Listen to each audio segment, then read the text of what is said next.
Alô, irmãos e irmãs, em Cristo Jesus. Paz seja com todos nós, né? Nesse dia, 1º de junho de 2021. Graças a Deus, mais uma vez, e sempre, né? Pelos livramentos, pela vida, pela redenção, pelo pão de cada dia e por tudo que o Senhor nos tem feito, né? E amém, né? E graças a Deus. Vamos continuar aí, né, na nossa pequena meditação. Paramos aqui no capítulo 7 de Hebreus, no versículo 25, né? Vamos ler aqui o 26, né? Porque nos convinha tal sumo sacerdote, santo, inocente, imaculado, separado dos pecadores e feito mais sublime do que os céus, que não necessitasse, como os sumos sacerdotes, de oferecer cada dia sacrifícios, primeiramente por seus próprios pecados e depois pelos do povo, porque isto fez ele uma vez, oferecendo-se a si mesmo. Porque a lei constitui sumos sacerdotes a homens fracos.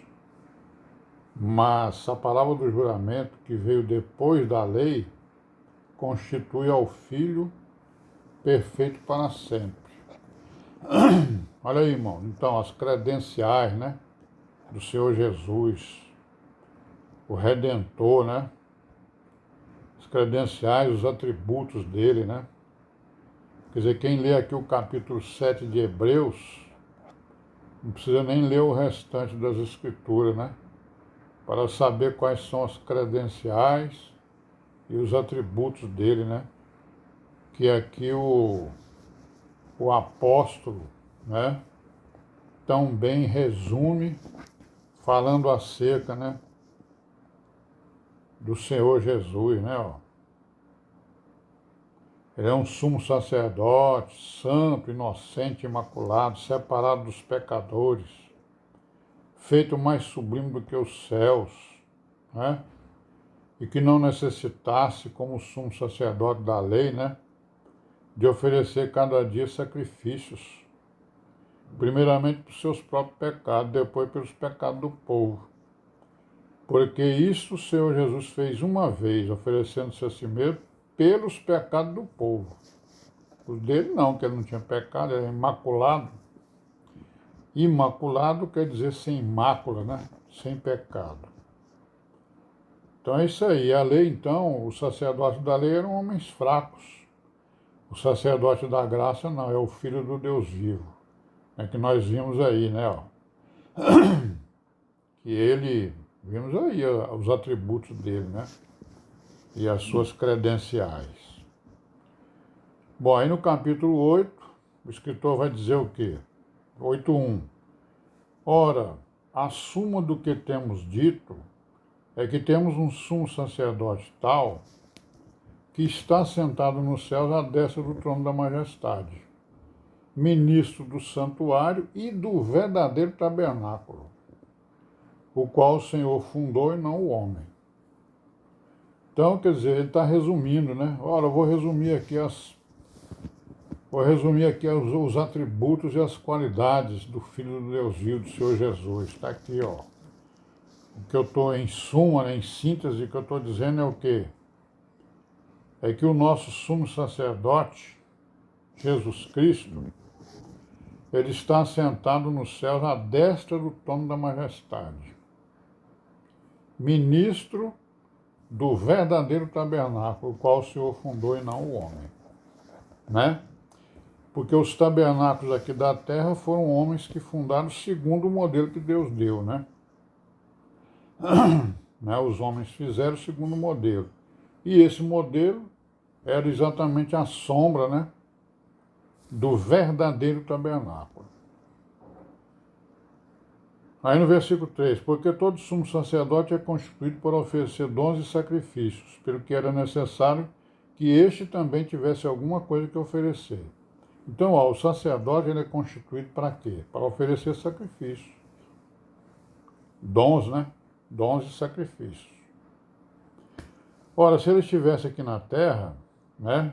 Se ele fosse da lei de Moisés, tão pouco ele seria sacerdote, porque a tribo dele não tinha sacerdote, havendo ainda sacerdote que oferecem dons segundo a lei, os quais servem de exemplar e sombra das coisas celestiais, como Moisés divinamente foi avisado, estando já para acabar o tabernáculo, porque foi dito: olha, faze tudo conforme o modelo que no monte se te mostrou.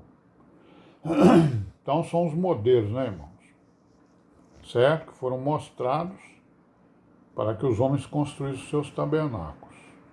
E ele está empregando aqui a palavra o quê? Exemplar e sombra, né? Das coisas celestiais. Exemplar e sombra das coisas celestiais. Né? É bom a gente ter isso aqui sempre em mente, porque toda vez que tem, né, uma comparação de obra, digamos assim, de homem, né, mandada por Deus, aquilo ali é um exemplar e uma sombra do celestial. Como o tabernáculo, o templo, né, o templo de Salomão, é uma sombra da Nova Jerusalém. Né? O tabernáculo era uma sombra também da Nova Jerusalém. E assim nós caminhamos, né, à sombra e aos exemplares das coisas celestiais, né? Que são muitas as sombras, né? Da lei, né? Quase tudo não, todas as coisas da lei são sombras das coisas celestiais, conforme a gente vê sempre aqui nas Escrituras. Mas agora alcançou ele ministério tanto mais excelente quanto é mediador do melhor concerto, que está confirmado em melhores promessas. Porque se aquele primeiro for irrepreensível, nunca se teria buscado lugar para o segundo. Porque repreendendo lhes diz: eis que virão dias, diz o Senhor, que com a casa de Israel e com a casa de Judá estabelecerei um novo concerto, não segundo o concerto que fiz com seus pais, no dia em que os tomei pela mão para os tirar da terra do Egito. Como não permaneceram naquele meu concerto, eu para eles não atentei, diz o Senhor. Eles não atentaram para o Senhor também não atentou para eles. Porque isso fazia parte do concerto, né? Qual foi o concerto? Se vocês me obedecerem, né? Fizerem todos os meus mandamentos e executarem, então vocês vão ter os benefícios disso aí. Que é o quê? Que é uma vivência comigo, né? Deus falando para eles. Mas como eles abandonaram, né? Abandonaram a lei, então, né, eles rasgaram o concerto, então não tinha porque Deus, o Altíssimo, está, né, sendo fiel para com eles. Eles foram infiéis, embora Deus seja fiel, né? Porque depois, por causa da promessa que ele fez aos pais, ele reverteu, né, muitas situações, né? Tipo a escravidão da Babilônia e outras coisas mais. E qual é o concerto que Deus disse que ia fazer com eles? Né? Farei com a casa de Israel, disse eu, porei as minhas leis no seu entendimento e em seu coração as escreverei. Quer dizer, eu vou botar na mente e na ação. Né? No seu entendimento é na mente e no coração é na ação. Certo? E as escreverei no coração, para que eles não esqueçam e façam, né? Ou seja, é ouvir, né, a palavra, colocar na mente e realizar, né? Ouvir e fazer, como as virgens prudentes, né? Elas ouvem e põem em prática. É isso que ele está falando. E eu lhes serei por Deus e eles me serão por povo. Isso vai acontecer quando? Vai acontecer no milênio, né?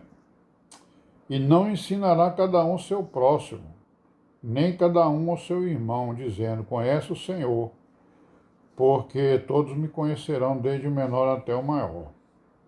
Né? Serei misericordioso para com as suas iniquidades e de seus pecados e de suas prevaricações não me lembrarei mais. Dizendo o novo concerto, envelheceu o primeiro. Ora, o que foi tornado velho se envelhece, perto está de acabar.